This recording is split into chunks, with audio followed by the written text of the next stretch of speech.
क्या आपने कभी सोचा है कि आपके शरीर को बाहरी वातावरण से कौन बचाता है और आंतरिक अंगों की परत कौन बनाता है?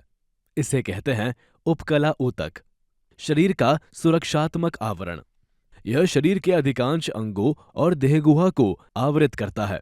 यह त्वचा बनाता है तथा मुख गुहा, रक्तवाहिकाओं, फेफड़ों की वायुकुपिकाओं और वृक्क नलिकाओं की आंतरिक परत बनाता है।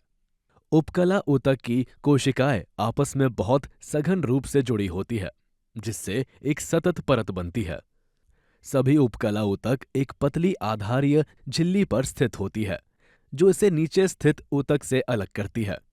यह शरीर और बाहरी वातावरण के मध्य तथा शरीर के विभिन्न भागों के मध्य पदार्थों के आदान प्रदान को नियंत्रित करता है।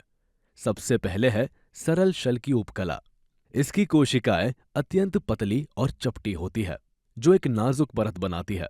यह रक्त वाहिकाओं और फेफड़ों की वायुकुपिकाओं में पाई जाती है। जब यही शल की कोशिकाएं कई परतों में व्यवस्थित होती है, तो इसे स्त्रीकृत शल की उपकला कहते हैं। यह मुख गुहा और आहार नली की भीतरी परत बनाती है तथा त्वचा का निर्माण करती है, जो घिसाव और क्षति से सुरक्षा प्रदान करती है।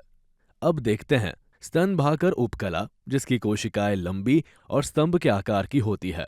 यह आंत की भीतरी सतह को ढकती है, जहां अवशोषण और स्राव की क्रियाएं संपन्न होती है। श्वसन पथ में स्तंभाकार उपकला कोशिकाओं पर सूक्ष्म बाल जैसी संरचनाएं होती है, जिन्हें पक्षमाभ कहते हैं। ये पक्षमाभ श्लेष्मा को आगे बढ़ाकर वायु मार्ग को साफ करती हैं।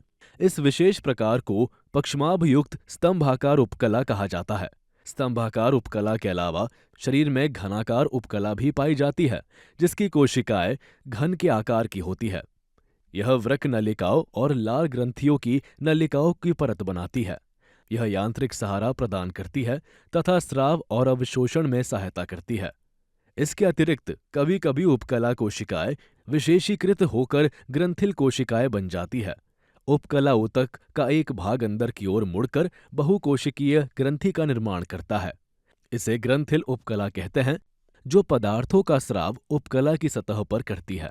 तो अगली बार जब आप सांस ले, भोजन करें या किसी वस्तु को स्पर्श करें, तो याद रखें, उपकला ऊतक हर क्षण चुपचाप आपके शरीर की रक्षा कर रहा है।